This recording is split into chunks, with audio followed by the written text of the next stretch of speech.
जय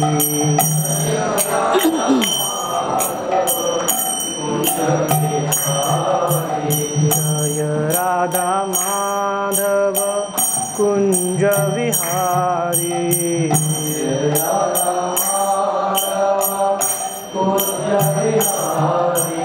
जय राधा माधव कुंज विहारी।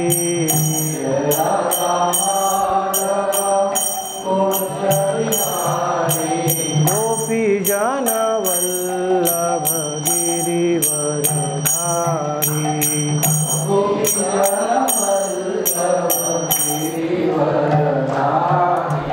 गोपी जन वल्लभ गिरिवरधारी।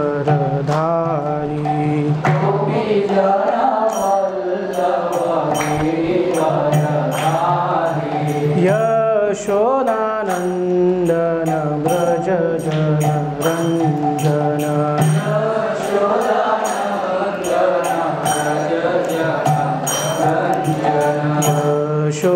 यशोदानंदन व्रज जन रंजन।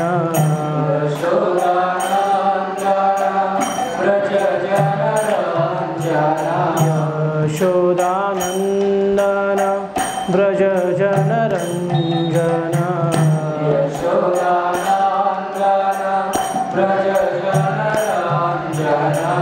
यमुना तीरवनचारी।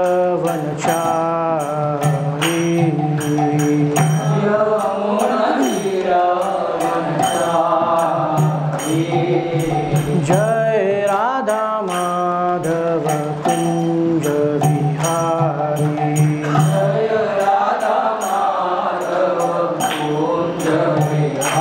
कृष्ण गोविंद गोविंद गोपाल नंदलाल। राधे गोविंद गोविंद गोपाल नंदलाल। कृष्ण गोविंद गोविंद गोपाल नंदलाल। सभी बोलिए गोविंद गोविंद गोपाल नंदलाल। कृष्ण गोविंद गोविंद गोपाल नंदलाल। राधे गोविंद गोविंद गोपाल नंदलाल। कृष्ण गोविंद गोविंद गोपाल नंदलाल। राधे गोविंद गोविंद गोपाल नंदलाल। गोपाल नंदलाल गोपाल नंदलाल गोपाल नंदलाल गोपाल नंदलाल। गोपाल नंदलाल गोपाल नंदलाल गोपाल नंदलाल गोपाल नंदलाल। गोपाल नंदलाल गोपाल नंदलाल गोपाल नंदलाल गोपाल नंदलाल। गोपाल नंदलाल गोपाल नंदलाल गोपाल नंदलाल गोपाल नंदलाल। कृष्ण गोविंद गोविंद गोपाल नंदलाल। राधे गोविंद गोविंद गोपाल नंदलाल। कृष्ण गोविंद गोविंद गोपाल नंदलाल। राधे गोविंद गोविंद गोपाल नंदलाल। कृष्ण गोविंद गोविंद गोपाल नंदलाल। राधे गोविंद गोविंद गोपाल नंदलाल। कृष्ण गोविंद गोविंद गोपाल नंदलाल। राधे गोविंद गोविंद गोपाल नंदलाल। हरे कृष्णा कृष्णा कृष्णा हरे हरे हरे राम राम राम हरे हरे। हरे कृष्णा सभी बोलिए प्यार से बोलिए कृष्णा कृष्णा हरे हरे हरे राम हरे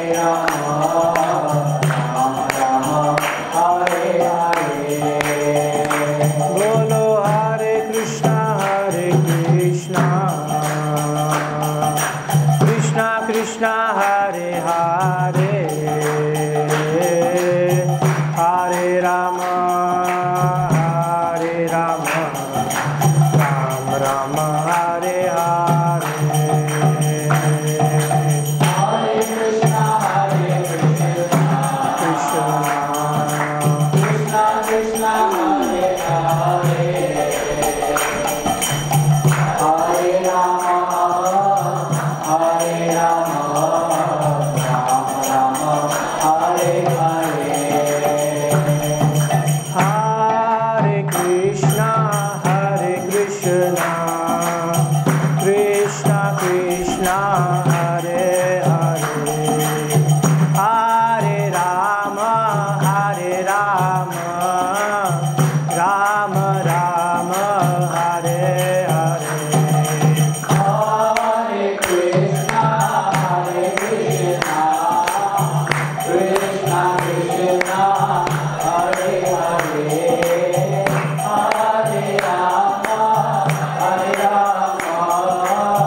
मंगल हरिनाम संकीर्तन की। जगत गुरु श्री प्रभुपाद की। निताय गौर प्रेमानंदे। ओम नमो भगवते वासुदेवाय।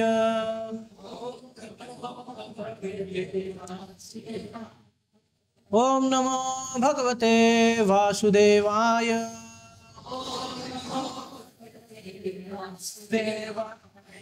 नारायणं नमस्कृत्य नरं चैव नरोत्तमं देवीं सरस्वतीं व्यासं ततो जयात्मुदीरये। नष्टप्रायेषु भद्रेषु नित्यं भागवत सेवया भगवती उत्तम श्लोके भक्तिर्भवति नैष्ठकी। कृष्णाय वासुदेवाय देवकी नंदनाय च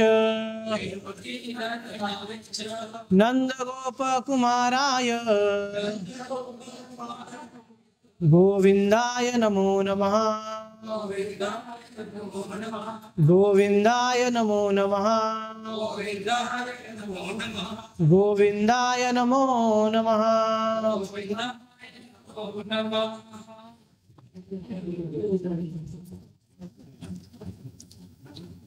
श्री श्रीमद् भागवतम स्कंद 3 अध्याय 2 श्लोक क्रमांक 10। देवस्य माया स्पृष्टा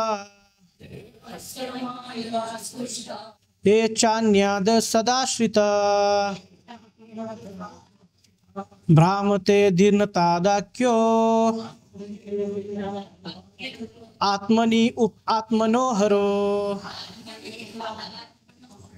देवस्य माया स्पृष्टा ये चान्याद सदाश्रिता भ्रामते दीर्णतादाख्योर आत्मनि आत्मनोहरो। देवस्य माया स्पृष्टा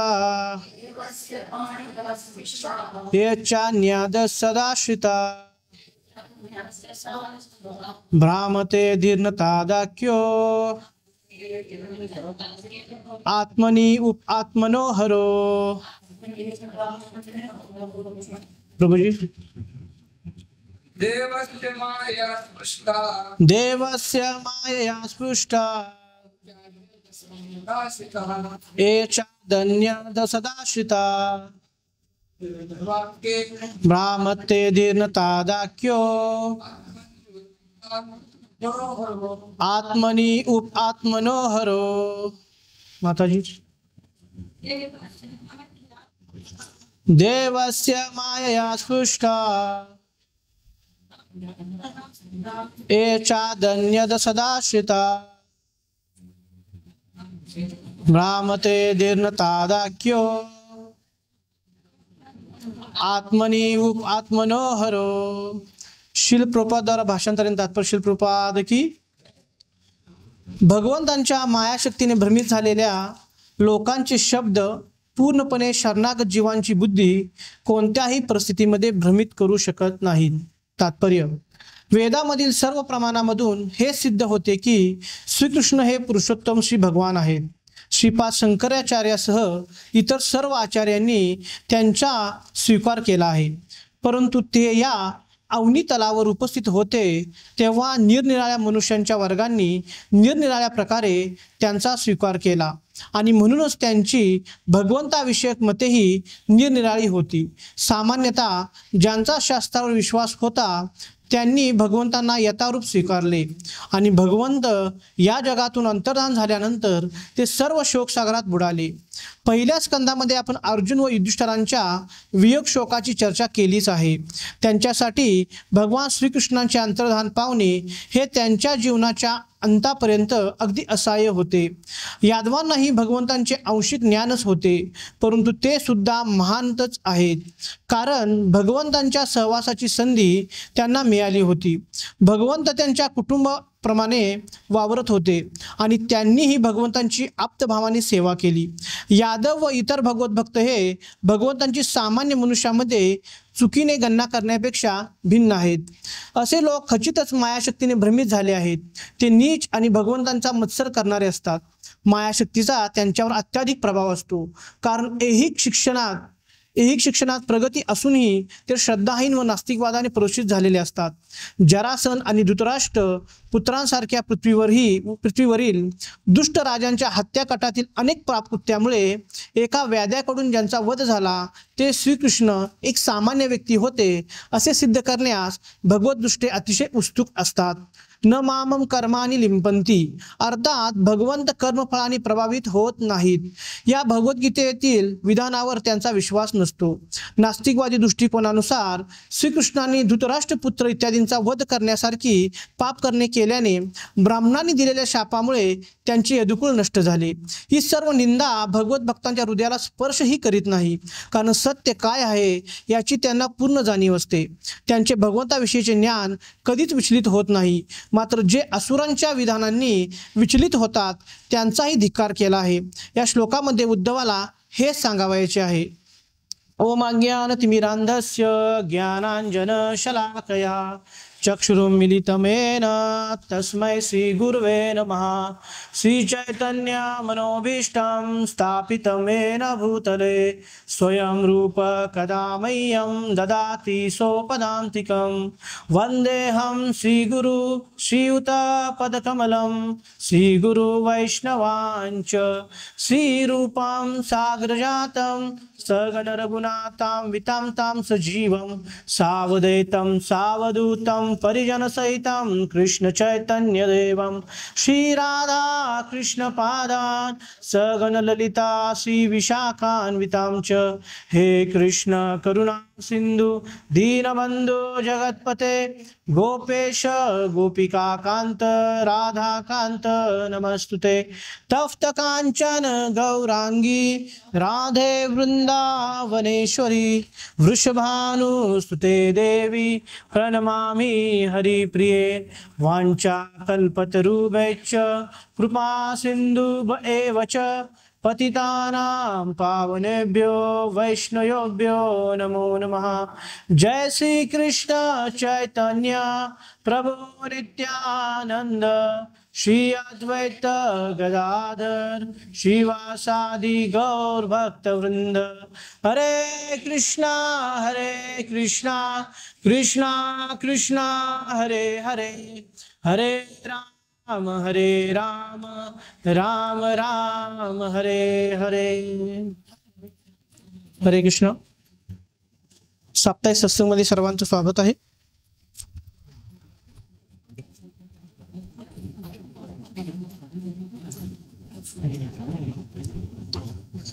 रूपाची तात्पर्यामध्ये सांगतात या श्लोकाच्या नास्तिकवादाबद्दल सुरुवातीला सांगितले प्रभुपादजींनी. जी मायाने प्रभावित झालेले जे लोक आहेत ते भगवंतांना निराकार समजतात, म्हणजे भगवंतांना आकार नाहीये. जसं की यात उदाहरण दिले सुरुवातीलाच श्रीपाद शंकराचार्य यांनी मायावादाचा प्रचार केला. खरं ज्या वेळेला ते पंढरपूरमध्ये आले आणि भगवंतांचं रूप पाहिलं विठ्ठलांचं, त्यावेळेला त्यांनी पांडुरंग अष्टकं जेव्हा ऐकलं त्यावेळी त्यांनी सांगितलं सर्वांना की भगवंत निराकार नाहीत, भगवंत साकार आहेत. आपण युट्यूबवर बघू शकतो की भज पांडुरंग म्हणून पांडुरंग अष्टकम आहे विठ्ठलांचं. जेव्हा त्यांनी ऐकलं तेव्हा त्याने रिअलाइज झालं की भगवंत निराकार असूच शकत नाहीत.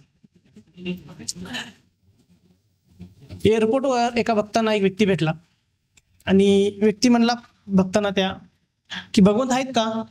निराकारवादी असं म्हणतात. भगवंत आहेत तर भगवंत दावा. एक म्हण आहे, बाप दाखवून आहे तर श्राद्ध काल, बरोबर. तर भगवंत आहे तर दावा म्हणतात. तर भक्तांनी थोडा वेळ थांबले, भक्त विचार केले. भक्तांनी त्याने एक काउंटर प्रश्न विचारला. भक्त म्हणले तुम्हाला बुद्धी आहे का? तो म्हणले आहे. मग दावा? तर ते व्यक्ती म्हणला हा कसला प्रश्न आहे? तर मग जसा तुम्ही प्रश्न विचारला भगवंत आहेत का दावा, तसा मी प्रश्न विचारलाय बुद्धी आहे तुम्हाला तर दावा ना.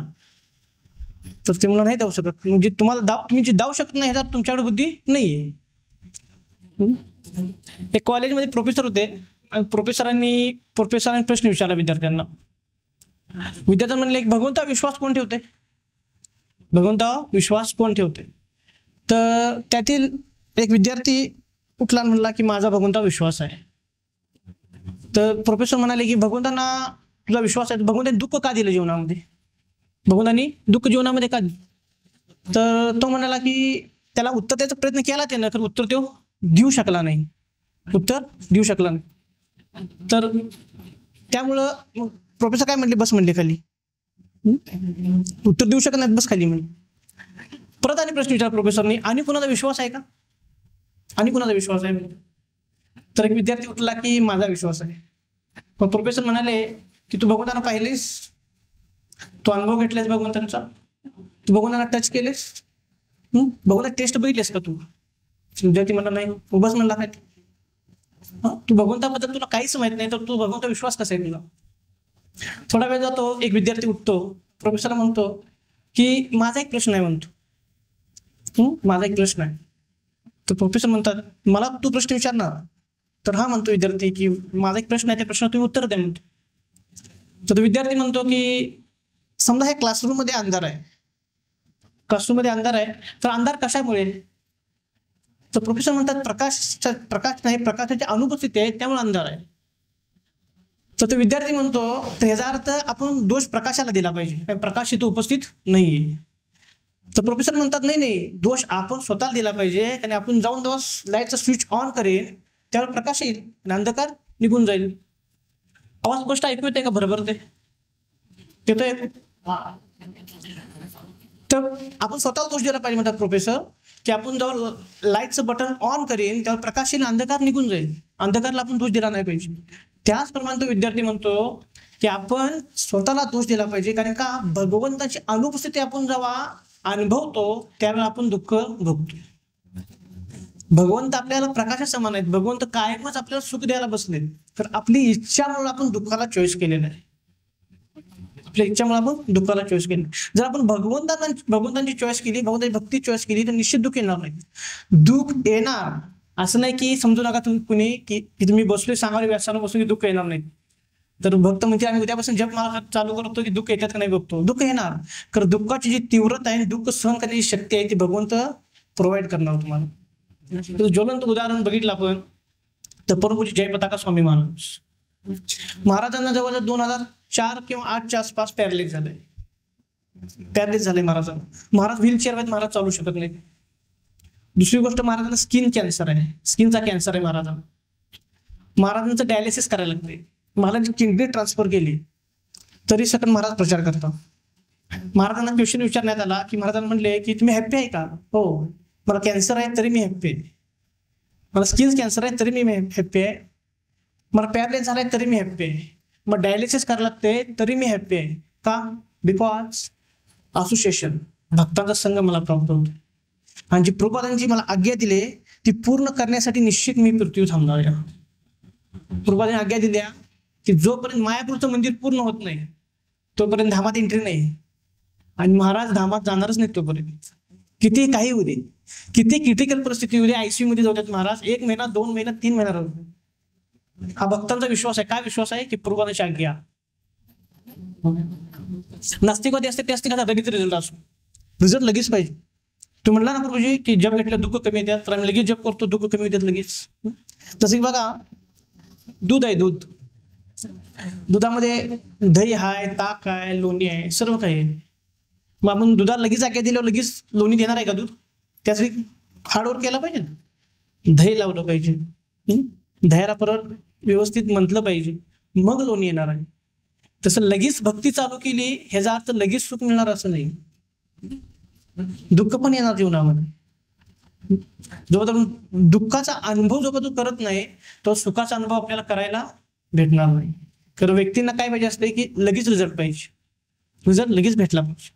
तसं नाही होत भक्तीमध्ये.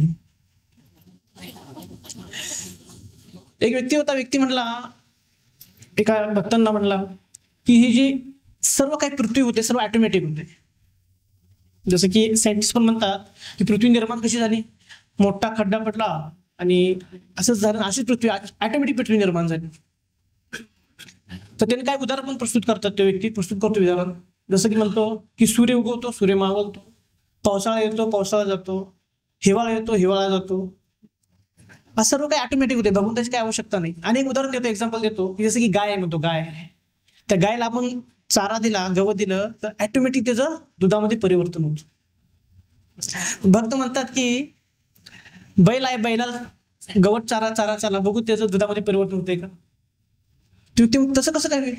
त्या गायची तसं प्रकृती तयार केली, गायला तसं तयार केलंय, मेंटेन केलंय की गवत चारले दुधामध्ये रूपांतर होणार. बैलाची प्रकृती तशी तयार केली नाही, बैला शरीर तसं तयार केलं नाही. मग गायचे जे शरीर आहे ते कुणी तयार केलं? त्या व्यक्ती बापानी का? नाही ना, भगवंतांनी तयार केलं. म्हणजे भगवंत आहे. पण म्हणजे लोकनाथ स्वामी महाराज सौदी अरेबियाला गेलते, जिथं मुस्लिम कंट्रीज भरपूर आहेत, आणि एअरपोर्टवर बसले महाराज आणि हातामध्ये जपमाळ होती, महाराज जप करत होते. त्या एअरपोर्टवर जो ऑफिसर होता त्यांनी विचारलं महाराजांना की तुम्ही काय करायला? भगवंताचं नामस्मरण करायला. तर ते प्रश्न विचारला की भगवंत ऐकतात का तुमचं? महाराजांना तेवढ्यात काय झालं, आजार असताना नमाज पडायची वेळ झाली. आणि ज्या काही मुस्लिम कंट्रीज आहेत सौदी अरेबियामधल्या, तिथे एक लॉ आहे की ज्या वेळेला नमाज चालू होईल त्यावेळी सर्वांनी सर्व काही कार्य थांबून नमाज पठण केलंच पाहिजे, दुसरं काही करायचं. मग महाराज उत्तर देणार त्याला एवढा, ते म्हटलं माझी नमाजची वेळ झाली, आता मी नमाज पडतो आणि नंतर तुमच्याशी बोलतो. पण महाराज जाऊन बसले सीटवर, जप करत होते, महाराज बघत होते. ते नमाज पडली, सर्व काही झालं. नमाज पडून आल्यानंतर महाराज त्याच्यापाशी गेले. महाराज म्हणजे तुम्ही आता काय केलं? तर ते म्हणजे प्रार्थना केली. कुणाला केली? देवाला, अल्लाहला केली. म्हणजे जर तुमचे अल्लाह ऐकतोय, अल्लाह म्हणा हा अल्लाह ऐकतोय, अल्लाह ऐकतोय तर अल्लाह बघत पण असेल, तर हा अल्लाह बघत पण असेल. अल्लाह बोलत पण असेल तर हा बोलत पण असेल. अल्लाह तुम्ही जे काही देव तुमच्या अल्लाह जे ऑफरिंग करताय ते स्वीकार पण करत असेल तर हा स्वीकार करत असतो. मग भगवंत साकार आहेत ना म्हणतात, अल्लाह तुमचा साकार आहे, निराकार कुठे आहे? तसंच आमचे भगवंत पण साकार आहेत, ऐकतात पण, खातात पण, बोलतात पण, आदान प्रदान पण करतात भक्तामध्ये. भक्तामध्ये आदान प्रदान कधी करतात? तेवढी आपली भक्ती पाहिजे, तेवढी आपली साधना पाहिजे. तेवढी आपली साधना भक्ती झाली की निश्चित भगवंत आपल्याला प्राप्त होणार. जे मॉडर्न सायन्स आहे ना, मॉडर्न सायन्स जे सायंटिस्ट असतात ते काय सांगतात, ते डार्विनचा सिद्धांत होता की माकडापासून मनुष्य निर्माण झालं. काय काळ ते आम्हाला शिकवलं, पण आम्ही 4th स्टँडर्डला असताना आम्हाला लेसन होता डार्विनचा सिद्धांत म्हणून. साधारणतः इतिहासमध्ये असेल 4था लेसन असेल साधारण डार्विनचा सिद्धांत. तर आम्हाला डोक्यात तीच होतं की माकडापासून मनुष्य तयार झालं. काय काळ गेल्यानंतर दुसरे सायंटिस्ट येतात, म्हणतात की डार्विनचा सिद्धांत खोटा आहे, हे सांगितलेलं ते खोटा आहे, त्यात त्रुटी होत्या, हा सिद्धांत खरा आहे. परत काय वर्ष जातात, परत एक सायंटिस्ट येतो, म्हणतो की ह्या दोघांचा सिद्धांत सांगितला तो खोटा आहे, आता मी जो स्थापित करली तो खरा आहे. त्यासाठी आपण एक्झाम्पल बघून समजू शकतो की सायंटिस्टचं डोकं कसं असते. बघा, एक बंद डबा आहे, किंवा बंद एक बॉक्स आहे. त्या बॉक्समधून हात घालतात सायंटिस्ट, बाहेर काढतात, तर पांढरा कबूतर येतो. सुरुवातीला पांढऱ्या कलरचं कबूतर येतो, पांढरं कबूतर भरपूर पांढरे कबूतर येतात. मग ते लगेच सांगतात की सीबीएसई पॅटर्न जेव्हा आहे, स्टेट पॅटर्न जेव्हा आहे एज्युकेशन, त्यामध्ये सांगा, सर्वांना सांगा आणि प्रिंटेड पण करा की कबूतरचा कलर पांढरा असतो. काय काळ घेतात, पांढरा कबूतर, काय थोडा वेळ गेला परत काळा कबूतर येतो. काळा कबूतर कसं लपवतात नाही, थोड्या वेळ परत काळा कबूतर येतो. परत सांगतात सायंटिस्ट की कबुतराचा कलर पांढरा पण असतो आणि काळा पण असतो. सीबीएसई पॅटर्न मध्ये पण प्रिंटेड करा आणि स्टेट पॅटर्न आहे शिक्षण पॅटर्न ते पण स्थापित करा. काय काळ जातो, पांढरा कबूतर, काळा कबूतर, पांढरा कबूतर, काळा कबूतर त्यातून निघत असतो. परत काय, निळा कबूतर पण आला. परत म्हणतात की सीबीएसई पॅटर्न आहे त्यात पण प्रिंटेड करा आणि स्टेट पॅटर्न आहे त्या पण प्रिंटेड करा की कबुतराचा कलर काळा पण असतो, पांढरा पण असतो, निळा पण असतो. हे सायंटिस्ट असेल, एखादा सायंटिस्ट येतो सांगतो की हा हे असं हे आहे, हेच खरं आहे, हा सिद्धांत खरा आहे. तर काय सायंटिस्ट येतात म्हणतात की हा सिद्धांत खोटा आहे. तर दोघांना खोटा सांगितलं परत तिसरा येतो. सायंटिस्ट जे म्हणतात की भगवंत निराकार, भगवंत साकार आहेत, भगवंत सांगून जाऊन देतात. बघा, भगवंत भगवद्गीतेच्या 7व्या अध्यायाच्या 4थ्या श्लोकामध्ये सांगतात, भूमी आप अनल वायू खमम बुद्धी रेवच अहंकार इतिमे भिन्न प्रकृती अष्टदा. की मी जल वायू आकाश आणि मन बुद्धी अहंकार त्या आज जे सत्य ते माझ्याच आहेत, माझ्या विस्तारित रूप आहेत. तुम्हाला जर माझा अनुभव घ्यायचा असेल तर ह्याच्या रूपात तुम्ही माझा अनुभव घेऊ शकता. आजपर्यंत एक सायंटिस्ट जगामध्ये असा हवा ज्यानं स्वतः रिसर्च करून एक जीव निर्माण केलाय. कोण आहे का? कोण? भगवान श्रीकृष्ण 14व्या अध्यायातल्या 4थ्या श्लोकामध्ये सांगतात, सर्व योनिशी कोणतेय मृत्यू संहिता विना तासाम ब्रह्म मनोनिरहम अहम बीज प्रधान पिता. की ज्या काही 84 लक्ष योनी आहे त्या योनीमध्ये जी जन्म घेतात त्यांचा बीज प्रधान पिता मीच आहे. म्हणजे गर्भधारणा मीच करतो, सर्व काही माझ्यापासूनच उत्पन्न होत. मी जर ठरवलं की एखाद्याची गर्भधारणा नाही झाली पाहिजे तर नाहीच होणार. किती मोठ्या डॉक्टरकडे जावा, काही जावं. काही काही व्यक्ती म्हणतात की चांगलं पण बघून करतात मग वाईट पण बघूनच करतात ना, बरोबर? चांगलं बघून करतात मग वाईट पण बघूनच करतात. मी दारूची बॉटल हातामध्ये घेतली, दारूची मी चॉईस केली, दारूची बॉटलचं टोपण उघडलं, दारू मी पिलो, बघून तर इच्छेनेच पिलो. मग मी नरकात का जाऊ? भगवंत त्या इच्छेने मी सर्व कार्य केले, भगवंत नरकात गेले पाहिजेत, मी का जाऊ? भगवंत कधीही जीवाच्या इच्छेमध्ये इंटरफेअर करत नाहीत. ती स्वातंत्र्य दिले भगवंतांनी. भगवद्गीतेच्या 7.26 मध्ये भगवान श्रीकृष्ण सांगतात, इच्छा द्वेष समुद्रेन द्वंद्वेन मोहेन भारत सम्मम सर्वभूतेषु सर्गे यांती परमतप. की आपण इच्छा करून इथं आलोय. भगवंताची इच्छा नव्हती कलियुगामध्ये जन्म घ्या, आपली इच्छा होती. आणि ज्या वेळेला आपण इच्छा प्रकट करतो त्यावेळेला भगवंत इच्छा पूर्ण करण्यासाठी तशी परिस्थिती पण निर्माण करतात. त्यावर नरकात भगवंत जाणार नाहीत, आपल्या नरकात जावं लागणार आहे. आता इलेक्शनचं वातावरण आहे ना, सभा चालू आहे. तर समजा प्राईम मिनिस्टर एका ठिकाणी येणार आहेत, प्राईम मिनिस्टर एका ठिकाणी येणार आहेत. त्या ठिकाणचा ज्या दिवशी सभा असते त्याच्या अगोदर 2 दिवस पर्यंत तिथं एसपी जे असतात, एसपी कमांडर असतात, त्यांच्या अंडर कंट्रोल खाली पूर्ण एरिया असतो. तिथे स्टेजवर कोण जायचं नाही जायचं ते ठरवतात. ज्याने पास मिळालाय ते स्टेजवर जाऊ शकतात, ज्याने पास नाही ते स्टेजवर जाऊ शकत नाही, कितीही काही केलं. आणि एखाद्या व्यक्तीने इच्छा व्यक्त केलीच की मला स्टेजवर जायचंय विदाउट पास, भले ते कोण असू दे, एसपी कमांड साईडला काढतात. तर कोणत्या मंत्र्याचं मी नाव घेत नाही, 2020 साली प्राईम मिनिस्टर ह्याला आलते, मुंबईला आलते एक कार्यक्रम उद्घाटन करायला. मुख्यमंत्र्याचा एक मुलगा होता, त्याला पास नव्हता, खरं वडिलांकडे पास होता मुख्यमंत्र्यांचा. ते मुख्यमंत्री म्हणले मी चाललोय, त्यांच्या पाठीमाग तो मुलगा पण चालला. एसपीने थांबवलं दिसते, तुम्ही जाऊ शकत नाही. माझे वडील मुख्यमंत्री सेम आहेत, नाही तुम्ही जाऊ शकत नाही, प्लीज साईडला काढलं दिसतं. इतकी एसपीची पॉवर असते. मग सांगायचं उद्देश आहे की आपण भले इच्छा व्यक्त करू दे की मला पीएम ला भेटायचं आहे, तर जो तर आपला पास नाहीये तो पीएम ला भेटू शकत नाही. त्याचप्रमाणे भगवंतांनी भगवद्गीता आणि भागवतामध्ये लॉ सांगितलेत भगवत धामात जायचे. ते लॉ आपण जोपर्यंत अनुभवत नाही, त्याचा स्टडी करत नाही, जीवनात उतरवत नाही, तो भगवत धाम प्राप्त होणार नाही. भगवंत आहेत का? भगवंता विश्वास ठेवला पाहिजे. हा, भगवंता विश्वास ठेवला पाहिजे. का ठेवला पाहिजे? सूर्य उगवतो, सूर्य मावळतो, चंद्र येतो, चंद्राचा अस्त होतो. प्रत्येक कार्य पृथ्वीवरचं भगवंताच्या अध्यक्षतेखाली होतं. भगवद्गीतेच्या 9.10 मध्ये भगवान श्रीकृष्ण म्हणतात, मया अध्यक्षन प्रकृते सुविते चराचर हेतू मानेन कोणते जगदी परिवर्तते. माझ्या अध्यक्षतेखाली सर्व काही जी जीवसृष्टी आहे, चराचर प्राणी आहे, भले ती सजीव असू देत निर्जीव असू देत, माझ्या अध्यक्षतेखालीच कार्य करतात. प्रकृती ही माझ्या अध्यक्षतेखालीच कार्य करते. भगवंतांच्या नियंत्रणाखालीच ही सर्व चालू. एखादा व्यक्ती कोण त्याचं नियंत्रण मिळवू शकत नाही. कारण व्यक्तीला वाटतं नाही भगवंत कुठं काय करतात, आम्ही सर्व करतो. नाही, जीवाला चालवायचं काम सुद्धा भगवंत करतात. ज्यावेळेला आत्मा निघून जातो, एक पाऊल नाही, 1 सेकंद सकट जो व्यक्ती आहे ती उभा राहू शकत नाही. भगवंत आहेत, भगवंत निराकार नाहीत, भगवंत साकार आहेत, साकार रूपात अस्तित्वात आहे तिथं भगवंत आपल्यासमोर. त्याची मायामध्ये जे असते त्याच वाटते भगवंत कुठे आहेत, भगवंत नाही आहेत, भगवंत निराकार आहेत, भगवंताला आकार कुठे आहे. भगवंत खातात काय तुमची? भगवंत खातात, 100% खातात. बघा इथला इस्कॉनचा जो प्रसाद आहे, तो प्रसाद भरी पनीर सब्जी असू दे किंवा काही सब्जी असू दे, तुम्ही घरामध्ये बनवा, ती टेस्ट येते का? नाही येत. काय येत? सर्व 30 घाला, क्वांटिटी 30 घाला. इथं रेसिपी शिकून जावा तुम्ही, नो प्रॉब्लेम. ती टेस्ट घरामध्ये येणार नाही का? श्याम सुंदर स्वीकार करतात. कृपाजी सांगतात क्लासमध्ये, लेक्चरमध्ये की ती टेस्ट काय येते, भगवंत जेव्हा खातात तर आपले लाळ आहे ना त्याच्यामध्ये सोडतात. म्हणजे लाळीची टेस्ट येत असते. म्हणून तो प्रसाद आहे. आणि भगवंत इथं आहे. भगवंत जर स्वप्नात येत असतील भक्तांच्या तर भगवंत आहेत, अनुभव करतो ना आपण. मायावादी स्वप्नात बघून जात नाहीत. मायावादी स्वप्नात बघून जात नाहीत. का जातील? भक्तीच केली नाही, साधनाच केली नाही. पण अमेरिकेला असताना मिश्रा म्हणून एक व्यक्ती होते, त्यांच्या घरी राहायचे. आणि जे मिश्रा होते ते मायावादी होते, नास्तिकवादी होते.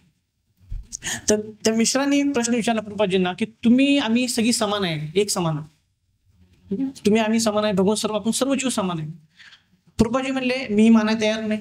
खंडन कसं केलं बघा प्रभुपादाजी, मी मानायला तयार नाही, मी याची सहमत नाही. तुम्ही वेगळा आहे, मी वेगळा आहे, भगवंत वेगळे. बस जिथं मतच अभिन्न आहे, मताची भिन्नता होते, तिथं समानता कुठला नाही. बॉम्बेमध्ये एक माता होती प्रभुपादाजींना भेटायला. तिने त्यांचे गुरु होते आणि त्या गुरुनी भगवद्गीतेवर टीका लिहिली. आणि त्या टीकेचे बुक घेऊन, भगवद्गीतेचं बुक घेऊन प्रभुपादांच्या जवळ येतात माताजी. प्रभुपादाजींना म्हणतात की भगवंतांना आपण समजू शकत नाही असं आमचे गुरु म्हणतात, असं आमचे गुरु म्हणतात. प्रभुपादाजी इतकं सुंदर देतात, उत्तर देतात. प्रभुपादाजी म्हणतात भगवद्गीतेच्या 18व्या अध्यायात 55 श्लोकामध्ये भगवान श्रीकृष्ण म्हणतात की मला फक्त भक्त जाणू शकतात, मला फक्त भक्त जाणू शकतात. मग जर भक्तच जाणू शकतात भगवान श्रीकृष्ण स्वतः म्हणायला, तर तुमचे गुरु असं कसं म्हणू शकतात, श्री राधा श्याम सुंदर की गुरु असं कसं म्हणू शकतात की भगवंतांना आपण जाणू शकत नाही, समजू शकत नाही. आणि तुमच्या गुरुने जे भगवद्गीतेवर टीका लिहिले ते टीका भगवंतांना न समजताच लिहिले का? भगवंतांना समजून टीका लिहिली असेल ना, भगवंताबद्दल ऐकलं असेल, समजलं असेल, मग टीका लिहिली. एखाद्या गोष्टीवर एखाद्या बुक टीका द्यायची आपल्याला, तर ती बुक पहिला आपण रेफरन्स केलं पाहिजे, स्वतः स्टडी केला पाहिजे, तेव्हा आपण टीका लिहू शकतो. ते माताजी काही बोलले नाही. प्रभुपादाजी मायावाद्यांचं खंडन एकदम जबरदस्त करायचे, एकदम जबरदस्त करायचे. एक प्रोफेसर आले प्रभुपादांच्या जवळ. प्रभुपादांना म्हणले की तेच उत्कृष्ट म्हणले की आपण सर्वजण समान आहेत, भगवंत पण समान आहेत, भगवंत पण आपल्यासारखे साधारण मनुष्य आहेत. प्रभुपादांनी शर्ट धरला त्यांचा, त्या शर्टाला धरून विचारलं ह्या कॉटन शर्टमध्ये कॉटन मध्ये अंतर आहे का नाही? कॉटन शर्ट जेव्हा आहे, हे कॉटन शर्ट आणि कॉटन मध्ये कापसामध्ये अंतर आहे ना? तो काहीच बोलू शकला नाही. प्रभुपादांनी विचार हा कॉटन शर्टामध्ये कॉटन मध्ये अंतर आहे का? म्हणजे हा आहे, कॉटन वेगळं आहे, कॉटनचा शर्ट तयार झालेलं वेगळं. तसंच प्रत्येक जीव वेगळा आहे, भगवंत वेगळे, एक समान भगवंत होऊ शकत नाहीत. भगवंतांना जर प्राप्त करायचं झालं तर आपण त्याला साकार रूपामध्ये स्वीकारूनच प्राप्त करू शकतो, अन्यथा प्राप्त करू शकत नाही. परंतु भक्ती सिद्धांत सरस्वती ठाकूर महाराज म्हणतात की भगवंतांना बघण्याचा तुम्ही प्रयत्न करू नका, बघण्याचा तुम्ही प्रयत्न करू नका. तुम्ही सेवा इतकी करा, साधना इतकी करा की भगवंत स्वतः तुमच्या समोर प्रकट झाले पाहिजेत. भगवंतांनी विचारलं पाहिजे की इतका भक्ती करतोय, इतकी साधना करतोय, इतकी सेवा करतोय, मला दर्शन द्यायला गेलं पाहिजे. तर मायावादी काय करतात, भगवंतांना बघण्याचा प्रयत्न करतात विदाउट सेवा. विदाउट सेवा भगवंतांना आपण नाही बघू शकत, सेवा केली पाहिजे.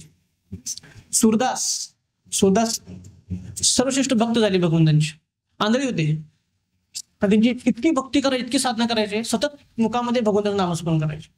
आणि त्याची इच्छा झाली की मला भगवंताचं दर्शन घ्यायचं. आणि आंधळे होते तर रात्रीच ते भगवंतांना शोधण्यासाठी निघाले जंगलामध्ये. आणि जाताना काय झालं, एका खड्ड्यामध्ये पडली. आता खड्ड्यामध्ये पडले, रात्रीचं तिथं कोण नाही, त्याने वर कोण काढणार, वर कसे येणार, कुणाला बोलवलं तरी कोण येऊ शकत नाही मदतीला.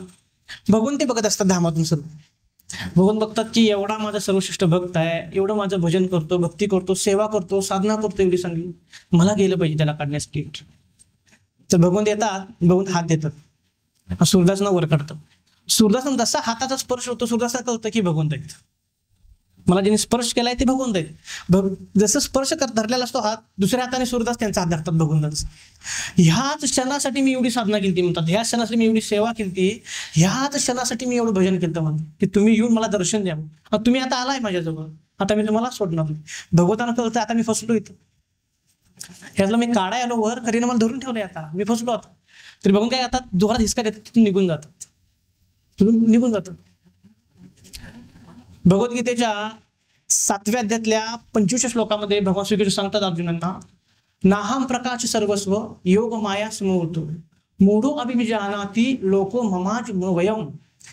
भगवान सांगतात हे कोणते, या जे मायावादी लोक आहे, जे नास्तिकवादी लोक आहे, त्यांच्या समोर मी कायम अप्रकट राहतो. कसा अप्रकट राहतो तर माझ्या अंतरंग शक्तीद्वारे अप्रकट राहतो. म्हणजे अंतरंग शक्ती आहे त्यांच्याद्वारे अप्रकट राहतो आणि मी त्यासनी दर्शन न दिल्यामुळं त्यासनी वाटतं, ते मला समजू शकत नाही की मी अच्युत पण आहे, अजन्म पण आहे. मग ते मला काय म्हणतात, साधारण मनुष्य समजतात. इथं 2 उदाहरण दिल्यात की भगवंतांचा मृत्यू झाला, मृत्यू झाला हा, आणि भगवंतांना शाप दिलता यदुकुळाला की त्यांचा पूर्ण कुळ नष्ट होईल. ज्या वेळेला भगवान श्रीकृष्ण द्वारकेमध्ये बसलेले असतात त्यासनी कळतं की जे यदुवंश आहेत त्यासनी अहंकार झालाय, आणि त्याचा इतका अहंकार झाला असतो ऐश्वर्याचा ह्याचा, ते भगवंतांना सगळं साधारण समजत असतात. बघा भगवंताचे रिलेटिव्ह आहेत, भगवंता सगळं साधारण समजू शकतात. तर भगवंत जेव्हा द्वारकेमध्ये बसले असतात, भगवंत विचार करतात आणि भगवंतांना अपशकुन दिसायला चालू होतात. काय अपशकुन दिसायला चालू होतात की आकाशामध्ये सूर्याच्या कडेला काळे डाग पडायले, ताऱ्यामध्ये लालिमा झालेले स्थापन झालेले, पृथ्वी थरथर कापत आहे. आणि ज्यावेळी अपशकुन बघतात त्यावेळेला भगवान श्रीकृष्ण म्हणतात यादवांना की हे अपशकुन काही चांगले नाहीत, त्यामुळे आपण काय केलं पाहिजे, हे द्वारका सोडून आपण प्रभास क्षेत्री गेलं पाहिजे. तिथे सरस्वती नदी वाहते आणि तिथे जाऊन आपण काय केलं पाहिजे, तिथं श्रेष्ठ ब्राह्मणांना बोलवून यज्ञ केलं पाहिजे आणि यज्ञ करून त्या ब्राह्मणांना हत्ती घोडे दानमध्ये दिले पाहिजेत. आणि ज्या वेळेला आपण असं करीन त्यावेळेला जे आपल्या वेळेला जे संकट आहे ते नष्ट होऊ शकतं, ते कमी होऊ शकतं. सर्व यादव तयार होतात. भगवान श्रीकृष्ण म्हणतात की ज्या वृद्ध स्त्री आहेत, जे बालक आहेत, त्यासनी काय करा, शंखद्वारा आहे त्या शंखद्वारापासून सोडा आणि बाकीचे जे यादव आहेत त्या यादवांना घेऊन प्रभासक्षेत्री तुम्ही जावा. तर सर्व यादव काय करतात, नावेमध्ये बसतात आणि प्रभासक्षेत्री जातात. आणि जसं भगवान श्रीकृष्णांनी सांगितलेलं तसं सर्व काही गोष्टी करतात. यज्ञ करतात ब्राह्मणांच्याकडून, ब्राह्मणांना दान देतात, सर्व काही करतात. आणि ते झाल्यानंतर मैरे नावाचं एक द्रव्य असते, द्रव्य पितात आणि ते द्रव्य पिल्यानंतर त्यांची बुद्धी भ्रष्ट होते. आणि बुद्धी भ्रष्ट झाल्यानंतर अगोदर त्याचा अहंकार असतो आणि बुद्धी भ्रष्ट होते. त्यावेळी काय करतात, ते एकमेकात भांडण युद्ध करतात. इतकं मोठं युद्ध होतं की स्वतःचे रथ सुद्धा तिथं घेऊन जातात आणि रथाचे जेवढे काय आपल्या पुनीरमध्ये धनुष्य बाण आहेत ते सर्वांनी युद्ध चालू करतात, एकमेक आपापसात लढण्यास चालू करतात. जेवढे अस्त्र शस्त्र होते ते सर्व काही संपतात. शेवटी त्या सरस्वती नदीच्या कडेला काठावरच बांबूची वृक्ष असतात. त्या बांबूच्या वृक्षाच्या काट्या तोडतात ते, आणि जसं ते काट्या तोडतात हातामध्ये घेतात त्या लोखंडाच्या काट्यामध्ये रूपांतर होतं, त्याचं लोखंडाच्या सया तयार होतात आणि त्याने मारायला चालू करतात. आणि भगवान श्रीकृष्ण बलरामजी तिथंच असतात. जेव्हा ते हे दृश्य बघतात तेव्हा बलरामजी भगवान श्रीकृष्ण स्वतः जातात वाचवण्यासाठी, म्हणजे युद्ध थांबवण्यासाठी. तर यादव इतके अहंकारी झालेले असतात की ते भगवंतावर पण हल्ला करतात. आणि जेव्हा भगवान श्रीकृष्ण बलरामावर हल्ला केला जातो ते भगवान बलरामजी आणि भगवान श्रीकृष्ण पण तिथेच बांबूची काठी घेतात, त्याचं पण सळीमध्ये रूपांतर होतं आणि सर्व यादवांना मारण्यास चालू करतात. सर्व यादवांचा मृत्यू होतो, यादव कुळ पूर्ण नष्ट होतं. यादव कुळ नष्ट झाल्यानंतर बलरामजी तिथंच सरस्वती नदीच्या कडेला बसतात आणि स्वतःच ध्यान करतात आणि भगवद्धामात निघून जातात. बलरामजी भगवद्धामात निघून जातात, बलरामजीचा मृत्यू होत नाही. आपला मृत्यू होतो, आपल्याला अंतिम संस्कार करायला लागतात. भगवंत स्वतः बलरामजी स्वतः शरीर सकट भगवद्धामात जातात. आणि जेव्हा भगवान श्रीकृष्ण हे दृश्य बघतात की बलरामजी भगवद्धामात निघून गेल्यात, तर भगवान श्रीकृष्ण जातात, पिंपळाचं वृक्ष असतं त्या खाली बसतात आणि आपला डावा जो पाय आहे ते उजव्या मांडीवर ठेवतात. डावा पाय उजव्या मांडीवर ठेवतात, ते ध्यान करत असतात. त्यावेळी जरा नावाचा शिकारी येतो, पारधी येतो. तो बघतो की भगवंताची जी टाच आहे ना ती हरण सारखी दिसते. तर ते बाण घेतून तो बाण मारतो. ही जी सर्व काही कार्य आहे ना, भागवतमच्या 11व्या स्कंदातल्या 30व्या अध्यायातल्या 12व्या श्लोकामध्ये एक शब्द आलाय दृष्टा. कोणता आहे? दृष्टा शब्द हे संबोधित करतो की ही जी सर्व काही व्हायला आहे भगवंतांच्या इच्छेनं व्हायला आहे, भगवंताच्या इच्छेने व्हायलेले. आणि दुसरा कोण कंट्रोल नाहीये की तो भगवंता कंट्रोल करायला नाही, भगवंताच्या इच्छेने सर्व काही व्हायला. जेव्हा ते पारधी बाण जरा नावाचा पारधी बाण मारतो, तो बाण जाऊन लागतो, त्यावेळेला त्याला कळतं की हा हरिण नाहीये, हे कोणाचे चरण आहेत. जेव्हा जरा जवळ जातून बघतो की भगवान श्रीकृष्णाचे चरण असतात. तो क्षमा करा म्हणतो, माझ्याकडून खूप मोठा अपराध झाला. तर भगवान म्हणतात हे विधिलिखित आहे, हे सुरुवातीला हे असं होणार होते, सुरुवातीलाच कुणी तर घोषणा केलेली आहे, त्यामुळे सर्व काही व्हायला लागले. जरा काय करतो, भगवंताला 3 परिक्रमा करतो आणि भगवद्धामात निघून जातो. विमान येतं, जरा भगवतधामात निघून जातो. पड्यावरून दारू येतो, दारू भगवंतांना शोधण्याचा प्रयत्न करतो, भगवंत कुठं सापडत नाहीत. खरं त्याला तुळशीचा सुगंध येत असतो, तुळशीचा. तर तुळशी सुगंधाने तो जातो, तर भगवंत तिथं पिंपळाच्या वृक्षाखाली बसलेलं असतं. भगवंत म्हणतात की आता मी भगवतधामात चाललोय, तू माघारी जा द्वारकेमध्ये आणि सर्वांना सांग की यादव कुळाचा सर्वनाश झालाय आणि मी आणि बलरामजी सकट भगवतधामात गेले. पण तू काय कर, अर्जुनाला बोलवून घे आणि ज्या काही राण्या जे काही यादव आहेत त्यासनी सर्वांना जीवले त्यासनी हस्तिनापूरमध्ये जाऊन माझं चिंतन ध्यान करायचं. दारू तो निरूप घेऊन जातो. भगवंत सुरुवातीला आपला रथ भगवतधामात पाठवतात, सर्व आस्था शस्त्रा सकट सहित जातात आणि नंतर स्वतः भगवंत जातात. भगवंतांचा पण अंतिम संस्कार करायची आवश्यकता नाही, भगवंत स्वतः भगवतधामात गेले. कारण इथं जे मायावादी म्हणतात भगवंताचा मृत्यू झाला. आता यदुकुळाचा नाश व्हायचं कारण काय बघा, भागवतमच्या 11व्या स्कंदातल्या पहिल्या भागातला पहिलाच अध्याय आहे, यदुकुळांना शाप. वासुदेवांच्या घरी एक शुभ कार्य असतं आणि त्या शुभ कार्यासाठी विश्वामित्र मुनी, भृगु ऋषी, दुर्वासा मुनी, नारद मुनी असे मोठमोठे ऋषीमुनी आलेले असतात. आणि ती शुभ कार्य झाल्यानंतर भगवान म्हणतात की इथून जवळच पिंडीराक म्हणून एक तीर्थस्थळ आहे, पिंडीराक म्हणून, तिथून तुम्ही जावा. आज पण गुजरातमध्ये गेलो तर पिंडीराक म्हणून ती स्थान आहे जिथं ऋषीमुनी गेलते, नारद मुनी गेलते, भृगु ऋषी गेलते, विश्वामित्र मुनी गेलते, दुर्वासा मुनी गेलते. आणि ते गेल्यानंतर त्यांच्या पाठीमागे भगवंताचे पुत्र आहेत, प्रद्युम्न, साम, हे पण जातात.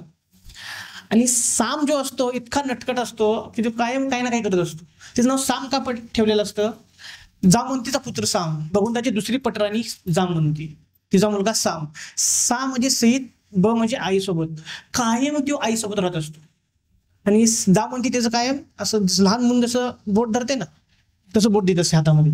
काही जामवंतीला माहिती असतं ह्याचं जर बोट मी सोडलं तर निश्चित हे काय तर करणार.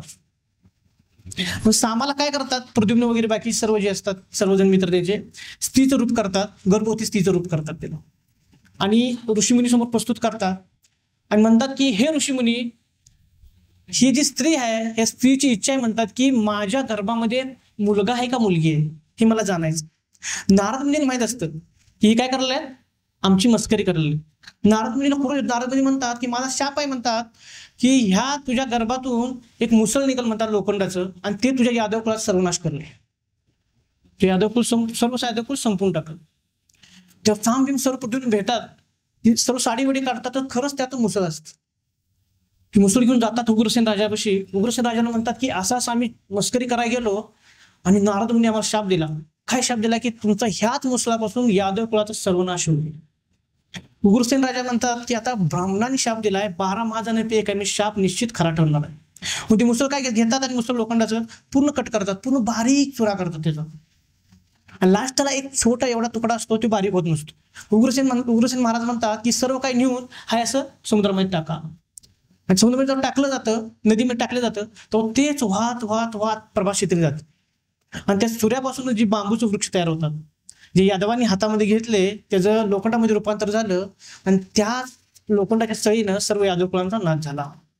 आणि तो एक जो तुकडा आहे जो राहिलेला असतो तो मासा गिळंकित करतो आणि तो जो जरा नावाचा पारदे आहे तो शिकारीला जेव्हा समुद्रामध्ये जातो मासा धरण्यासाठी, पकडण्यासाठी, तो मासा त्याच्या जाळ्यामध्ये अडकतो. जेव्हा माशाला तो कट करतो पारदी, जरा नावाचा पारदी, त्या माशाच्या पोटामध्ये तो तुकडा सापडतो लोखंडाचा आणि त्याच लोखंडाच्या तुकडापासून तो धनुष्य बाण तयार करतो आणि तोच बाण त्याने भगवंतांना मारलेला असतो. म्हणजे ही सर्व काय आहे भगवंतांच्या इच्छेने झालं. असं नाही की धनुष्यबाण ते जरा घेतला मारला. विचार करा, 60 कोटी यादव होते. किती? 60 कोटी यादव होते भगवंतांचे.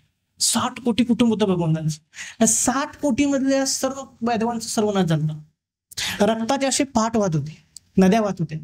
आता हरण बघा, साधा तूच जरी आवाज आला हरण पळ सुटते भिवून. 60 कोटी यादवांचं रक्त बघून हरण तिथे थांबलं असतं नाही. तर भगवंतांनी योग मायानं तशी स्थिती उत्पन्न केली, तशी दृश्य उत्पन्न केली. कारण का की माझ्या भक्त जेव्हा नारद मुनी त्यानं शाप दिलाय, त्याचं वचन खोटं नाही ठरलं पाहिजे. नारद मुनी शाप दिलाय काय की ह्या यादव कुळाचा ह्याच मुसळात सर्वनाश होईल. भगवंत भक्तांच्या वचनासाठी काही करू शकतात. आपली कोणती प्रतीक असते ती मोडू शकतात, कोणती प्रतीक मोडू शकतात भगवान. महाभारतामध्ये खूप सुंदर प्रसंग येतो पितामह भीष्मांचा आणि भगवंतांचा. पितामह भीष्म म्हणतात की हे दुर्योधना, मी तुला वचन देतो की उद्या 5 पैकी एकही पांडव जिवंत राहणार नाही. 5ही पांडवाचा उद्या मृत्यू आहे. आणि दुर्योधनाला माहित असतं पितामह भीष्माचं वचन म्हणजे काळ्या दगडावरची पांढरी रेघ आहे, ती पूर्ण होणारच. आणि जर भगवंतांना हे कळतं की पितामह भीष्माने शपथ घेतली, प्रतिज्ञा घेतली, तर निश्चित उद्या 5 पांडवांचा मृत्यू आहे. तर पांडव झोपलेले असतात टेंटमध्ये आराममध्ये.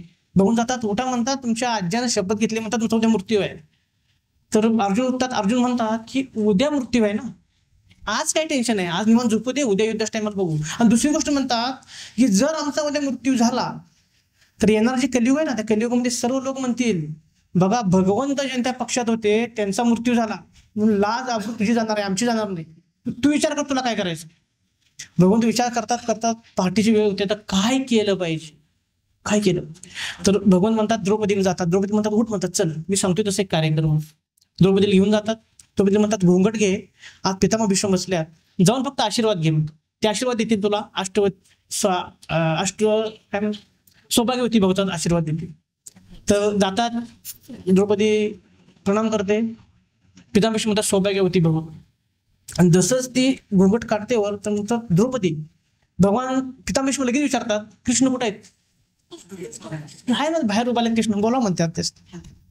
तर भगवंतांना आत बोललं जातं.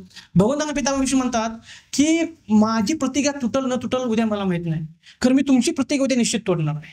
तुम्ही जी प्रतिज्ञा घेतली की मी 18 दिवसात कधीही महाभारतामध्ये अस्त्रशस्त्र उचलणार नाही, उद्या मी तुम्हाला अस्त्रशस्त्र उचलायला निश्चित लावणार, ही माझी प्रतिज्ञा आहे म्हणतात. आता भगवंतांना माहित असतं पितामह भीष्म प्रतिज्ञा घेतल्या म्हणजे करायला लावणारच. 8व्या 9व्या दिवशी पितामह भीष्म ही प्रतिज्ञा घेतात. 8-9 दिवस अर्जुनाचा आणि पांडवांचा रथ कधीही पितामह भीष्माच्या समोर गेलेला नसतो. जो 9वा दिवस असतो त्या दिवशी अर्जुनचा रथ पांडवाचा रथ पितामह भीष्माच्या समोर जातो. पितामह भीष्म इतक्या फास्ट बाण मारत असतात, जे हाताचा ना चक्र तयार झालं, चक्रस असं आपण हात फिरवायचं चक्र तयार होतो ना, हात दिसत नाही, इतक्या फास्ट मारत असतात बाण. 5 पांडवांना मारत असतात. अर्जुनाला 9 दिवसात कधी घाम आला नव्हता बाण मारून, तेवढा बाण डिफेंड करण्यासाठी घाम येत होता अर्जुनाला. भगवान मागं बघतात वळून की अर्जुनाला 8-9 दिवसात बाण मारण्यासाठी कधी घाम आला नाही, फक्त आता तो डिफेंड करायला आहे, बाण अडवायला आहे, तरी एवढा घाम फुटला याला. मला म्हणतात मलाच काहीतरी केलं पाहिजे. भगवान रथावर उतरतात, चक्कर घेतात आणि जातात पितामह भीष्माकडे. पितामह भीष्माला हीच पाहिजे असतं, पितामह भीष्म उभा राहतात पाहिजे. या म्हणतात द्या मला मृत्यू, ह्या क्षणाची तर मी वाट बघायला, त्या क्षणाची तर मी वाट बघायला. अर्जुन उतरतात, भगवंताचं चरण धरतात, म्हणतात की तुम्ही प्रतिज्ञा घेतली की अस्त्रशस्त्र उचलणार नाही. भगवंत म्हणतात ती प्रतिज्ञा गेली खड्ड्यात, म्हणतात भाडमध्ये गेली प्रतिज्ञा. मी माझ्या भक्तासाठी माझ्या हजारो प्रतिज्ञा तोडू शकतो, खरं भक्तांना कोणी त्रास द्यायला मी सहन करू शकत नाही. भगवंत म्हणतात मला डायरेक्ट बोला, नो प्रॉब्लेम, नो डाऊट, खरं भक्तांना कोणी त्रास द्यायचा नाही. तर भक्तांना त्रास दिला तर मी तुमच्या लाईफमध्ये इंटरफेअर करणार. तो जरा जे होता ते पूर्वजन्मी भृगु ऋषी होते. स्कंद पुराणमध्ये कथा येते, ऋषीमुनी यज्ञ करत बसलेले असतात आणि यज्ञ करताना नारद मुनी तिथे येतात. नारद मुनी म्हणतात यज्ञ कुणासाठी चालले, तर विष्णूसाठी चालले म्हणतात. नारद मुनी म्हणतात ऋषीमुनींना की विष्णूच भगवंत आहेत का. मी तर असं ऐकले, ब्रह्माजी म्हणतात मी भगवंत आहे, शिवजी म्हणतात मी भगवंत आहे. तर मग ऋषीमुनी कन्फ्युज होतात. ऋषीमुनी म्हणतात काय केलं पाहिजे, तर म्हणतात त्यांची परीक्षा घ्या म्हणतात तिघांची पण, की खरंच ते भगवंत आहेत का. तर म्हणतात परीक्षा कोण घेणार. जवळ वशिष्ठ ऋषी असतात, वशिष्ठ ऋषीने सांगतात की तुम्ही परीक्षा घ्या तिघांची, तुम्ही श्रेष्ठ आहे, वरिष्ठ आहे. तर वशिष्ठ ऋषीला माहित असतं ह्या तिघांची परीक्षा घेणं म्हणजे अगदीला स्पर्श करण्यासारखं. वशिष्ठ ऋषी मी काय परीक्षा घेऊ शकत नाही. त्याला भृगु ऋषी येतात. भृगु ऋषी स्वतः थोडं असं ह्याच्यामध्ये असतं. भृगु ऋषींनी जसं प्रपोजल ठेवलं जातं की तुम्ही विष्णूंची, ब्रह्माची आणि शिवजीची परीक्षा घ्या, भृगु ऋषी लगेच तयार होतात. ठीक आहे घेतो म्हणतात परीक्षा. तो सुरुवात करतात ब्रह्माजी बसून. ब्रह्मलोकात जातात, सत्यलोकात जातात, ब्रह्माजी बसले आपल्या सिंहासनावर. गेल्या सुरू करतात, प्रणाम वगैरे काय नाही, डायरेक्ट सुरू करतात. तुम्हाला 4 मुख दिली भगवंतांनी, सरळ पृथ्वी तयार केली नाही तुम्ही, सरळ वेद पठण करत नाही तुम्ही, गोपींनी सकट तुम्हाला नावं ठेवली. काय नावं ठेवली की तुम्ही पापण्या का तयार केल्या, कारण जेव्हा पापण्या असे झाकतो तर भगवंत आमच्या समोर ना अदृश्य होतात. तुम्ही चांगले क्रिएटर नाही, तुम्हाला काय व्यवस्थित करता येईल. तर ब्रह्माजींना क्रोध यायला चालू होतो.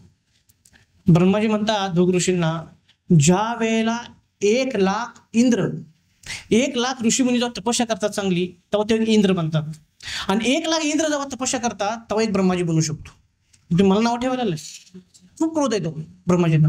भृगु ऋषी बघतात की क्रोध आला यास, तिथून निघून जातात आणि सांगतात की हे तर भगवंत असू शकत नाही. भगवंतांना ह्या ब्रह्माजींना क्रोध आला. मग कैलासकडे जातात. कैलासवर जातात. कैलासला पण शिवजी पार्वती घेऊन बसलेले असतात. शिवजींना म्हणतात की तुम्ही काय कधी स्नान करत नाही, स्मशानभूमीत राहताय, वैराग्याच्या गोष्टी करताय. वैराग्याच्या गोष्टी कशा करताय? पार्वतीला मांडीव घेऊन, पत्नीला मांडीव घेऊन तुम्ही वैराग्याची गोष्टी करताय, ज्ञान देता ऋषींना. तुम्ही कसं शिवजी आहे? आणि स्वतःला म्हणताय वैष्णवाना येता शंभू, मी सर्वश्रेष्ठ वैष्णव आहे. पार्वतीला म्हणतात शिवजी ह्या भृगुऋषीला लवकर घालव इथून, नाही तृष्णाने हिथंच त्याला मारून टाकेल. पार्वती म्हणते की तुम्ही लवकर जावा इथून. जर ह्यासनी क्रोध आला तर तांडव नृत्य आता सुरू करतील, जे तांडव नृत्य प्रलयाच्या वेळी करायचं आहे. भृगुऋषी तिथून निघून जातात. भृगुऋषी म्हणतात हे पण भगवंत असू शकत नाहीत, कारण का ह्यासनी पण क्रोध आला. आणि ज्या वेळा आता म्हणतात वैकुंठात गेलं पाहिजे, विष्णूजवळ गेलं पाहिजे, तर भृगुऋषीने एक वाक्य ऐकलं असतं काय नारद मुनीकडून. नारद मुनी जेव्हा केव्हा वैकुंठात जायचे आणि माघारी यायचे तर भृगुऋषी त्यासनी भेटायचे. भृगुऋषी प्रश्न विचारायचे की भगवंत वैकुंठामध्ये काय करलेत?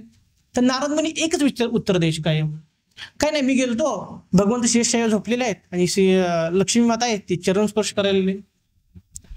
तर म्हणतात की आम्ही एवढं तपस्या करतोय, आम्ही एवढं कष्ट करतोय, ह्यांचा प्रचार करतोय आणि निवांत झोपलेत. नारद मुनी जेव्हा येईल तेव्हा ही सांगतात की भगवंत पोहडलेले आहेत, झोपलेले आहेत आणि सहज तो लक्ष्मी सेवा करायला. आणि ऐकून ऐकून भृगुऋषी खूप क्रोध आलेला असतो. भृगुऋषी जसं वैकुंठामध्ये जातात ते दृश्य बघतात. तसंच गेल्या गेल्या पहिला वृक्षस्थळ भगवंत लात मारतात. जसं लात मारतात भगवंत उठून उभा राहतात. भगवंत म्हणतात की तुम्हाला काय लागलं का, इजा झाली का? माझे वृक्षस्थळ जे आहे ते एकदम इतके कठीण आहेत की तुम्हाला इजा पण झाली असेल, तुम्ही या बसा म्हणतात, आसन घ्या. आणि ज्यावेळेला आसन दिलं जातं तर भृगुऋषी म्हणतात तिथं उलटीच गंगा व्हायलेली, गंगा उलटीच व्हायली. म्हणतो मी अशी लात मारली, ब्रह्माजी लात तर मारली नव्हती तरी क्रोध आला, शिवजीने लात मारली तरी क्रोध आला, याच मी डायरेक्ट लात मारली तरी क्रोध नाही, हिने माझं स्वागत करायला. हे निश्चित भगवंत असू शकतात म्हणतात. तर भगवंतांच्या वृक्षस्थळावर लात मारल्यामुळं भृगुऋषींना नीच योनीमध्ये जन्म घ्यायला लागला आणि ते जरा झाले. मग 3 परिक्रमा करून भगवतधामात ते निघून गेले.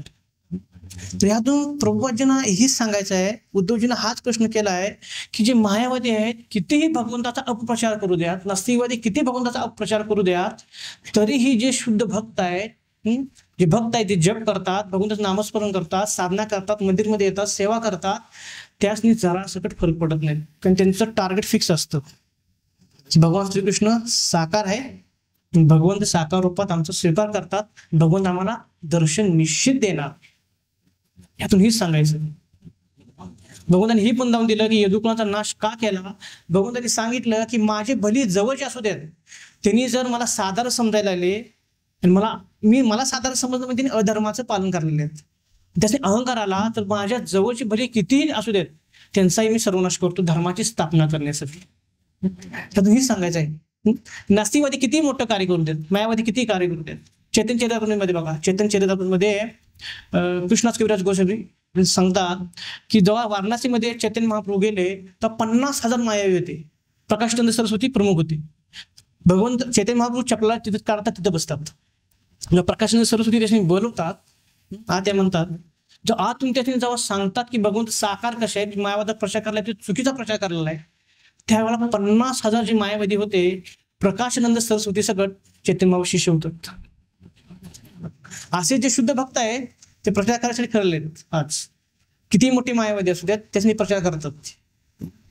भक्ती सिद्धांत सरस्वती ठाकूरांना सिंहगुरु म्हणायचे. सिंहगुरु का सिंहगुरु म्हणायचे की ज्या वेळेला मायावादी समोर यायचे आणि भक्ती सिद्धांत सरस्वती ठाकूर बघायचे तेव्हा रस्ता बदलून जायचे पळून.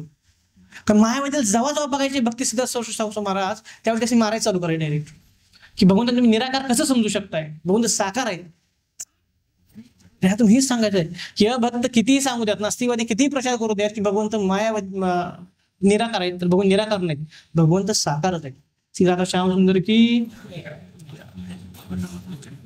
तर कुणाचा काही प्रश्न आहे का, टीका टिप्पणी काही विचारायचं आहे का कुणाला? वेळ तर तशी संपलेली आहे.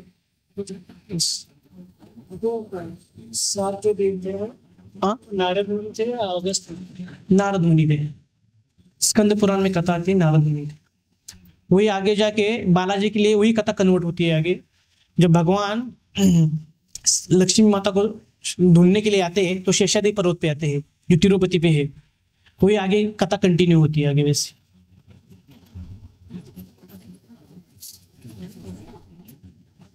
ठीक आहे. कृष्णा हरे कृष्णा कृष्णा कृष्णा हरे हरे हरे राम राम राम हरे हरे.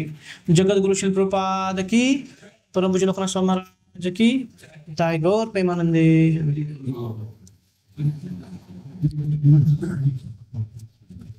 आजचे श्लोक आहे तर हा श्लोक वाचल्यावर